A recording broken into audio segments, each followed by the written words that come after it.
BJP అగ్రనేత ఉక్కు మనిషి లాల్ కృష్ణ అద్వానీకి కేంద్ర ప్రభుత్వం భారతరత్న అవార్డును ప్రకటించింది.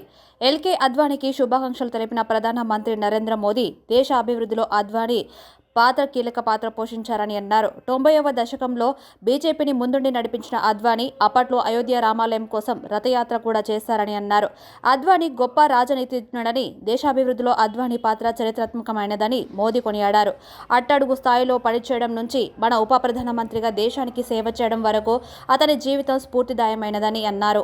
ఆయన్ను హోంమంత్రిగా 1 మరియు బి మంత్రిగా కూడా గుర్తింపు పొందారని మోడీ తెలిపారు. పార్లమెంటరీ జోక్యాలు ఎప్పుడూ ఆదర్శప్రాయమైనవని, గొప్ప అంతృష్టవద్రతో నిండి ఉన్నాయంటూ ప్రధాని మోదీ ట్విట్టర్లో తెలిపారు. అద్వానీ దశాబ్దాల పాటు ప్రజా జీవితంలో చేసిన సేవా రాజకీయ నీతిలో ఒక ఆదర్శప్రాయమైన ప్రమాణాన్ని నెలకొల్పుతూ పారదర్శకత, సమగ్రత పట్ల తిరుగులేని నిబద్ధతతో గుర్తించబడింది. జాతీయ ఐక్యత, సాంస్కృతిక పునర్జీవనాన్ని పెంపొందించే దిశగా ఆయన అసమానమైన కృషి చేశారని అన్నారు. ఆయనకు భారతరత్న ప్రదానం చేయడం నాకు చాలా ఎమోషనల్ మూమెంట్ అని, అతనితో సంభాషించడానికి, అతని నుండి నేర్చుకోవడానికి నాకు లెక్కలేనని అవకాశాలు లభించడం నా అదృష్టంగా నేను ఎల్లప్పుడూ భావిస్తాను అంటూ మోదీ ట్విట్టర్ ప్రస్తావించారు. ఇప్పుడు ఆయనకు భారతరత్న ప్రకటించడంతో బీజేపీ శ్రేణులు హర్షం వ్యక్తం చేస్తున్నారు.